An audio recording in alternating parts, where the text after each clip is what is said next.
If you're wondering what that was, I'm going to tell you. I'm going to do my best to walk you through the process of cleaning this rug.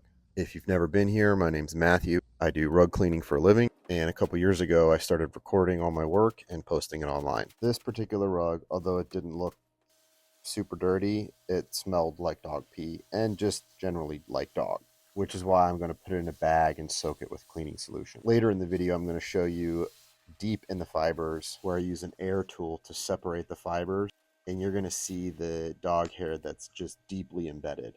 Anyway, what I'm doing is I'm soaking this rug. I have a couple of different things that I'm putting in the bag with the water.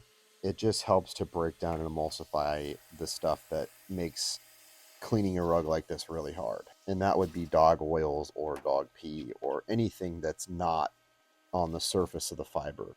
This is all stuff that gets accumulated inside the fiber, very deep inside the fiber. It's very hard to get out. And you can tell because it doesn't look very dirty, because all of the stuff that I'm cleaning is going to be deep inside the fibers. So this soaks for a while, and then I do a little dance on it, and that dancing really helps me with my mood and gets me ready for the rest of the work. The shaking helps too.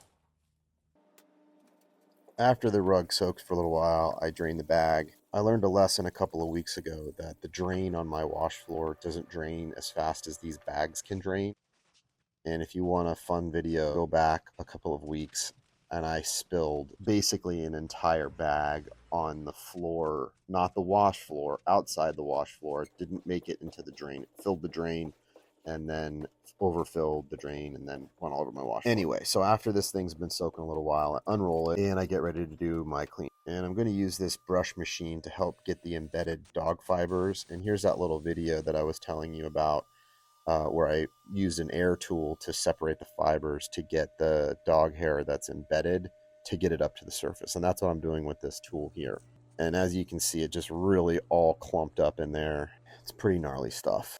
None of the tools that I use would be able to get that out except for that. I mean, no vacuum, no scrub machine, no squeegee, no pressure washer. None of that's going to get that embedded dog hair like that brush machine.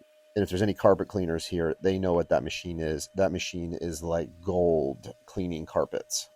And if you have a carpet cleaning business and you don't have one of those, it's called a CRB, counter rotating brush. Go out and buy one. They're not cheap, but they will change your life. So jumping back to what I'm doing, I, on this rug, did something different than what I normally do.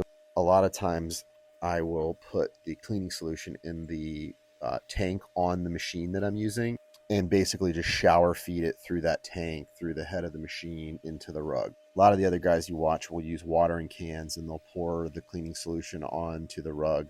It's very effective. It works really good, and I just don't know why I stopped doing that.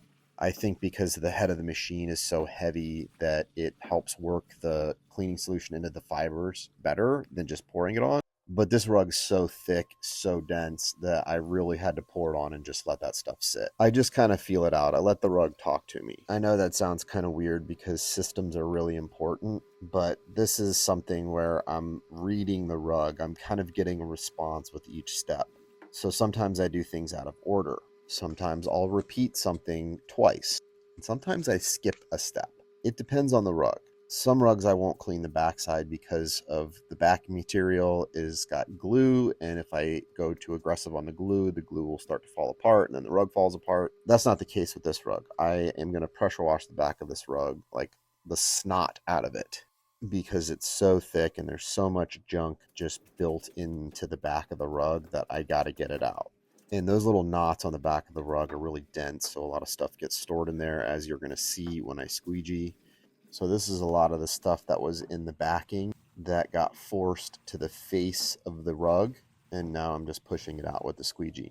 I skipped a couple of processes where I scrub and, wash and squeegee and rinse and all that stuff just because it was a lot. I think we're already like 4 minutes into this. So I'm rolling it, put it in the spinner, and that's the stuff that's coming. I did run it till it was clear, and this is what the rug looked like before I started cleaning it, and I just wanted to give you a reminder of what it was, and now this is what it looks like after.